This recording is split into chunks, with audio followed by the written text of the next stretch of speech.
Bonjour à tous. Nous sommes aujourd'hui réunis à Innopolis avec la région Grand Est et Losange pour parler du projet FUTE. Et avant de rentrer dans le détail et la finalisation de ce beau projet qui a commencé avec l'appel d'offres de la Banque des Territoires, je voudrais justement demander à Franck Sigrist, le directeur du numérique de la région Grand Est, comment est-ce que la région a initié ce projet et a souhaité répondre à l'appel d'offres qui est en fait l'appel à projet de la Banque des Territoires pour des territoires intelligents et durables afin de proposer des services pour les collectivités. Bonjour à toutes et à tous. Alors, la genèse est relativement ancienne parce qu'il faut replacer ça dans le contexte de l'aménagement numérique. La région, alors l'ex-région Alsace, dès 2012, a pris la compétence en matière d'aménagement numérique. Cette compétence ayant été élargie avec la création de la nouvelle région Grand Est à l'échelle du territoire régional. Donc aujourd'hui, à l'échelle métropolitaine du moins, nous sommes la seule région française à porter en maîtrise d'ouvrage directe l'aménagement numérique du territoire.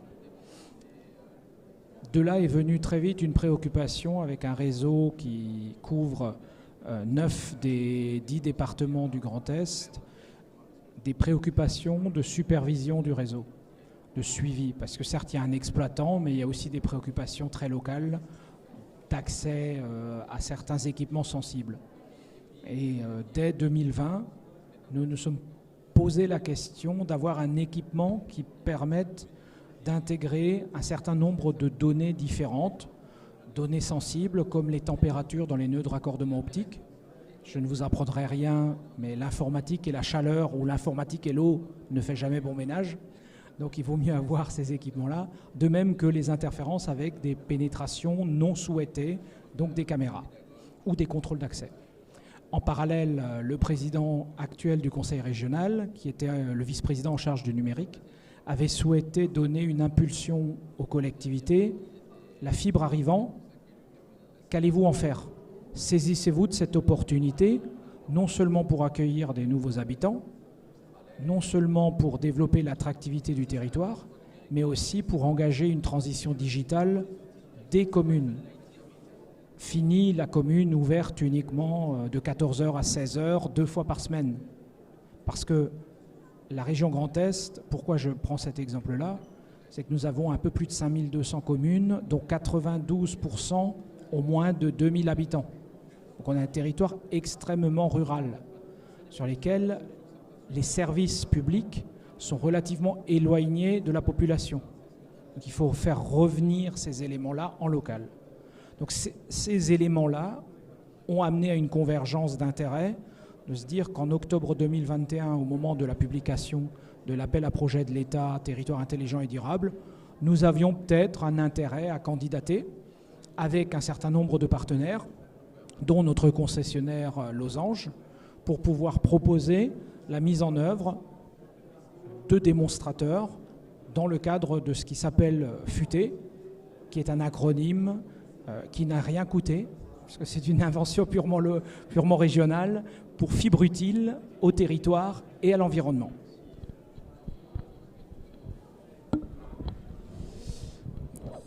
Sur la base du projet de la région Grand Est qui a décidé de soumissionner et de proposer donc un outil mutualisé, réplicable et essaimable au sein de la région Grand Est, comment est-ce que Losange a réussi en fait à faire de l'utilité justement de la fibre optique pour des outils numériques qui à la base n'étaient pas, qui allaient au-delà, on va dire, de l'accès à Internet classique que pouvait proposer le réseau. Alors, Losange, comme l'a répété Franck, on est issu d'une volonté de la politique régionale d'aménagement du territoire au départ. Et on a un territoire de ruralité. Losange, c'est 92% des communes de Losange couvertes par le réseau Losange en moins de 2000 habitants. Donc effectivement, à la fin, une fois qu'on a créé ce réseau, qu'on a créé un modèle industriel de déploiement et un modèle industriel d'exploitation, il était naturel avec le changement politique qui a lieu actuellement à la région, où on passe d'une politique d'aménagement à une politique de transition, de repositionner Losange dans cet axe-là. On travaille de plus en plus sur la raison d'être de Losange, qui de plus en plus va concourir au bien vivre dans le Grand Est, aux transitions avec l'ensemble des acteurs économiques. Donc c'était naturel de rentrer dans cette volonté d'être un outil régional de cette politique et donc de pouvoir s'adapter d'une manière la plus humble possible à que cette politique puisse s'appliquer avec un champ des possibles qui s'ouvre à travers la fibre. Donc la mutualisation du réseau qui existe aujourd'hui, l'industrialisation du système d'exploitation, la capacité de pouvoir réduire les frais, parce que derrière le réseau Losange, aujourd'hui, l'hypervision, on l'utilise aussi pour notre propre réseau déjà. Donc on l'a déjà investi, donc on peut faire bénéficier de cette mutualisation-là à l'ensemble des collectivités, tout en respectant les politiques locales qui sont portées par chaque maire. Et donc c'était tout à fait naturel de rentrer dans cette dynamique-là. Donc Losange est le socle de base pérenne pour la mutualisation des infrastructures. Aujourd'hui, le projet de l'appel à projet de la Banque des Territoires avance. La co-construction de l'outil d'hypervision au service des collectivités commence à être mature. Comment est-ce que la région accompagne les collectivités sur ce qu'on appelle les cailloux dans la chaussure, c'est-à-dire est-ce que la région porte des cas d'usage bien spécifiques ou est-ce que ce sont vraiment les communes démonstratrices de cet appel à projet qui vont remonter les cas d'usage de mobilité, d'environnement ou de sécurité? Je dirais qu'il y a deux axes. Le premier axe, pour pouvoir mettre en œuvre les 3 sites de démonstration, puisque dans l'appel à projet, nous avons proposé de mettre en œuvre 3 territoires vitrines. Les 3 territoires vitrines sont composés d'une part d'une communauté de communes et ses 10 communes membres, environ 40 000 habitants, la commune de Belleville-sur-Meuse à côté de Verdun et la commune d'Esternay dans la Marne qui est la plus petite avec 1200 habitants. Donc on a 3 sites. La communauté de communes, j'ai oublié de le préciser, c'est Remiremont dans les Vosges. Ces 3 territoires ont des préoccupations qui peuvent être différentes. Mais on retrouve, puisqu'on a fait des interviews avec l'ensemble des maires, des socles communs. Les socles communs aujourd'hui, et ça ne vous surprendra pas, c'est des préoccupations autour de l'économie d'énergie, de la gestion des flux et des contrôles d'accès. Ces 3 préoccupations-là viennent bien avant d'autres préoccupations, mais qui finalement se retrouvent dans ces premières, parce que quand vous leur parlez d'économie d'énergie, les politiques régionales aujourd'hui, comme notre plan d'adaptation au changement climatique, favorisent la préoccupation de l'économie d'énergie. Donc d'un côté, c'est surveiller la consommation d'énergie, c'est la préoccupation du maire pour que ces factures n'explosent pas, et la politique de la région, c'est plutôt d'accompagner les collectivités pour améliorer l'efficacité énergétique des bâtiments. Donc on a d'un côté le retour immédiat de la consommation dans un bâtiment, les températures, l'éclairage, etc. Et d'un autre côté, des axes de politique régionale à travers un programme d'amélioration de l'habitat et des bâtiments publics qui s'appelle Climaction, sur lequel les collectivités peuvent ensuite être aidées pour renforcer soit l'isolation des bâtiments, soit améliorer le système de chauffage, de ventilation, etc. Mais ce qu'il faut garder en tête, et c'est la volonté de la région, c'est chaque exécutif local qui décide ce qu'il veut mettre en œuvre, ce qu'il veut surveiller, et au final, à travers ensuite le rapatriement des données via le réseau Losange, et ensuite avec nos partenaires tels que NGE, Énergie Solutions, de mettre en œuvre un outil d'hypervision.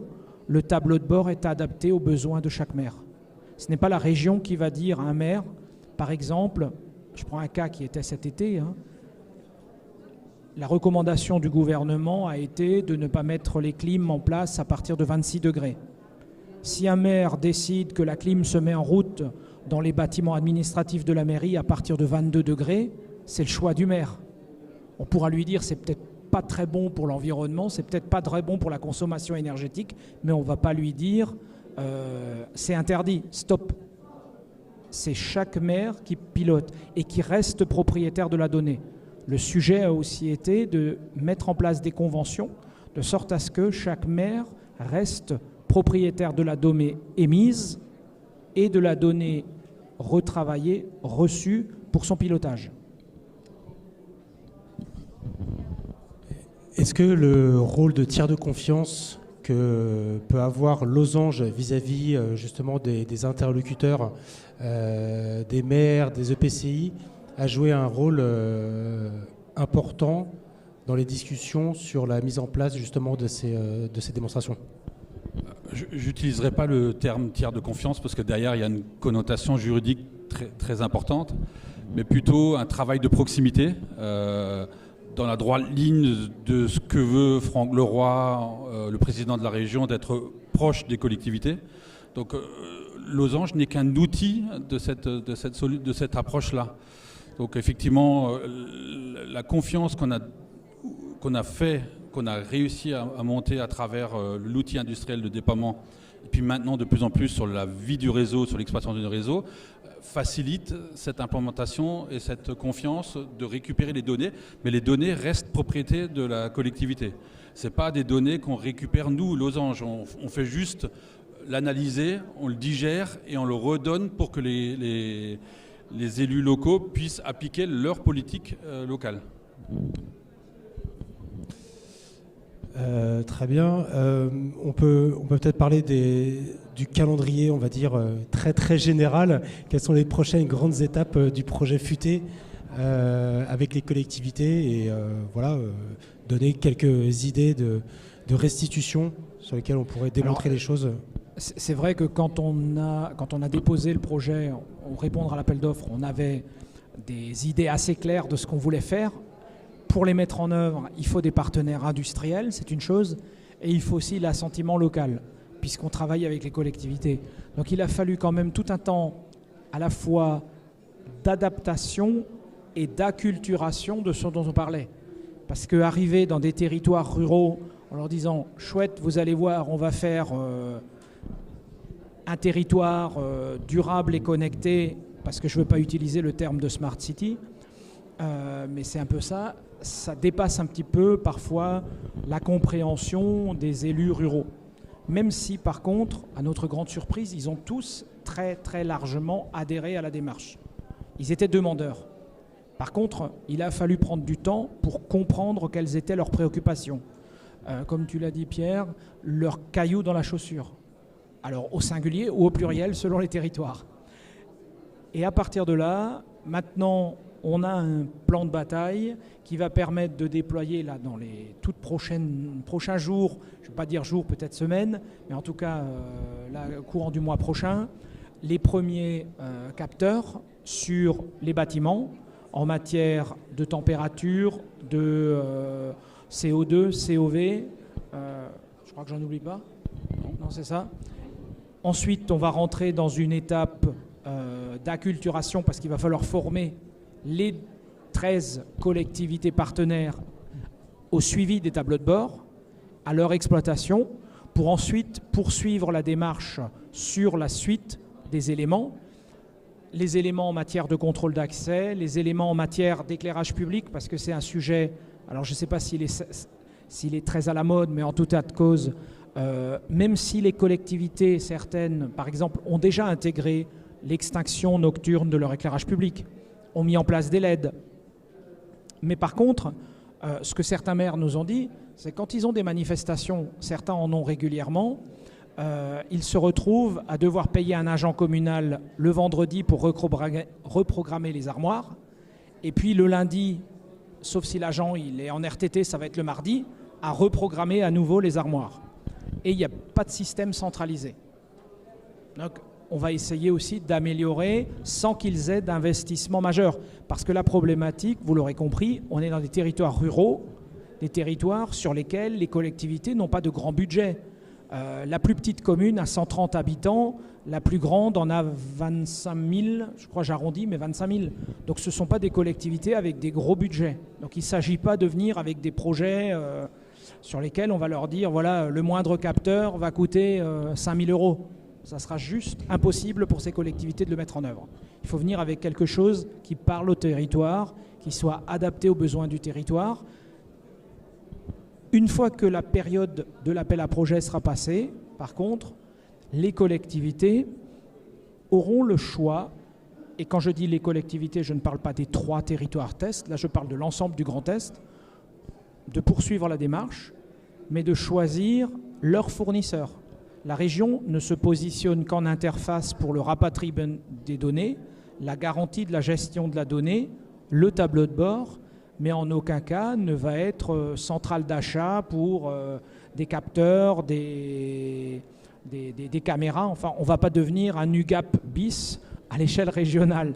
On peut avoir par contre des recommandations sur les API, sur les critères techniques nécessitant un certain nombre de développements, mais par contre, chacun reste libre de son choix. Vous aurez compris, c'est bien un projet local sur lequel on essaye de fédérer sans imposer.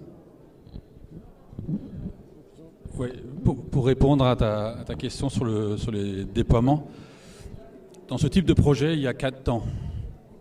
Il y a eu un temps de l'explication, c'est ce qu'on a fait en réunissant les élus début d'année. Il y a un temps où les élus doivent s'approprier ces nouvelles technologies qu'on a eues aussi, et j'étais plutôt extrêmement satisfait de la capacité qu'ont les élus ruraux de rentrer dans ce jeu-là. Et là, on va rentrer pleinement là, dans les jours qui viennent, ce que disait Franck, dans le temps de la démonstration, ça va déployer le réseau, et suivra après un 4e temps, qui est le temps de l'essaimage ou de la réplicabilité, pour que ces démonstrateurs prennent et s'amplifient sur l'ensemble du territoire. Très bien.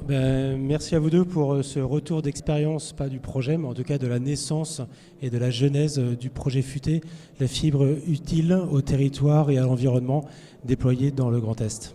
Merci à tous.